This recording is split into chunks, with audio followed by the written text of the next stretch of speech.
While I was on the USS Lexington in Corpus Christi, Texas, I couldn't help but think of one of my favorite generals, General Douglas MacArthur. And he's most known for wearing this type of World War I hat. In fact, this is from my World War I collection. It's a very valuable hat. It's well worth over $100 just for this collectible hat. And I always think of MacArthur wearing this hat and a corn cob pipe.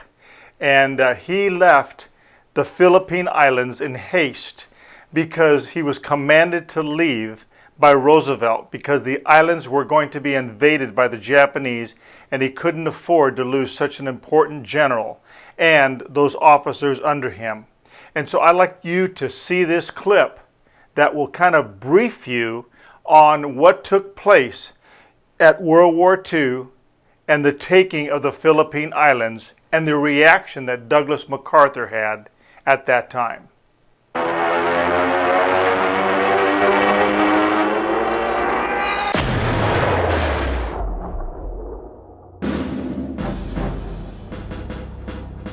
The day after their attack on Pearl Harbor, the Japanese invaded the Philippines. General MacArthur had been in the Philippines since 1935, serving as a military advisor. By the end of December 1941, MacArthur, along with U.S. and Filipino units, had been forced to retreat to Bataan. For the next 2 months, MacArthur desperately tried to defend against the Japanese. But in February 1942, President Roosevelt ordered MacArthur to abandon the country. The general escaped to Australia in March, and upon his arrival, made his intentions clear, famously stating, "I shall return." This was the kind of defeat MacArthur was unaccustomed to. He left behind some 70,000 U.S. and Filipino troops. Many would succumb to the infamous Bataan Death March at the hands of the Japanese. MacArthur was bent on redemption, and for the next 2.5 years made the Philippines his mission. The capture of Los Negros bypasses Rabaul and further neutralizes that important sea and air base. The island contains a vital airstrip and places MacArthur's forces many miles closer to the Philippines. After successfully battling his way through New Guinea, MacArthur finally had the Philippines in his sight, and on October 20th, 1944, the men of MacArthur unloaded on the Philippine island of Leyte.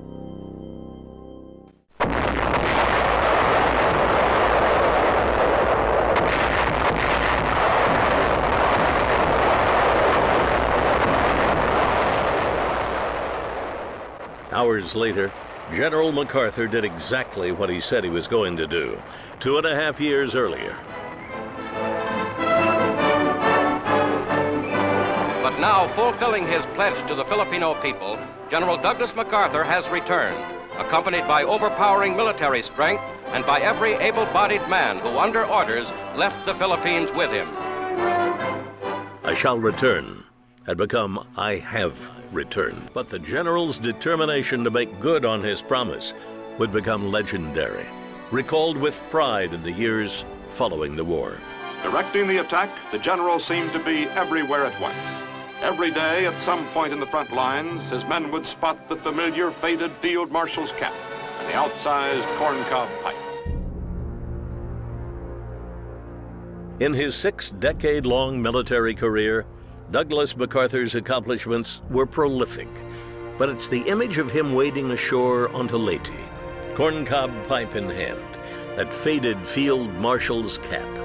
That's how the country best remembers the man too stubborn to give up on a promise.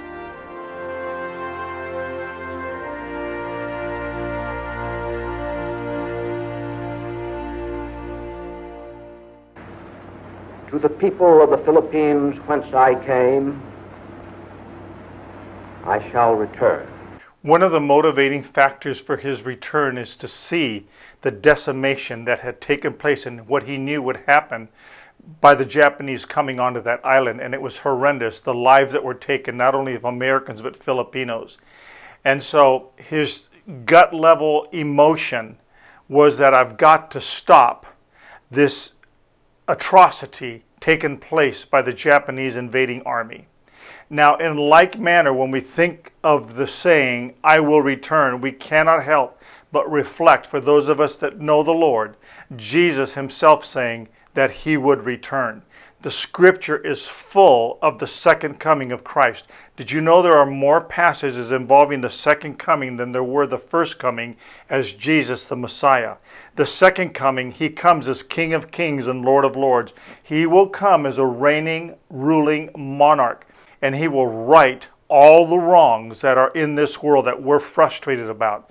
The judicial system gone awry, school systems that are teaching horrible atheistic forms of teaching worldwide, criminals and activities, abortion. The whole world is gone mad, turning away from Christ and his kingdom. And when he establishes his kingdom on this earth, there is going to be a war. It's a major war, and the book of Revelation deals with the destruction of the planet Earth. 3/4 of the world will be destroyed as Jesus comes and fulfills his promise that he would return. It's not going to be a walk in the park. It's going to be a bloodbath, and the wicked will be destroyed and consumed, and God will establish a kingdom of peace and righteousness. It's what the world is crying out for, whether they know it or not. And we as Christians have a part to play, because in Revelation 19 it says the saints will come back with him, and they will rule and reign with Christ for 1,000 years. The lion will lie down with the lamb. Children will play with vipers. It'll be a wonderful time. People will give their clothing to one another. Farming, we will share with one another. The whole monetary system of the world won't be to consume for pleasures and self. It'll be for us giving to others. We can hardly imagine the wonderful world that lays before us. And as MacArthur stepped on that island, there needed to be some more battles, some serious battles taking place that eventually liberated the Philippine Islands from the Japanese. And Jesus will come and liberate this planet. And that's the blessed hope that we have as we look to him, the author and the finisher of our faith. I leave you with this word, to pause and ponder.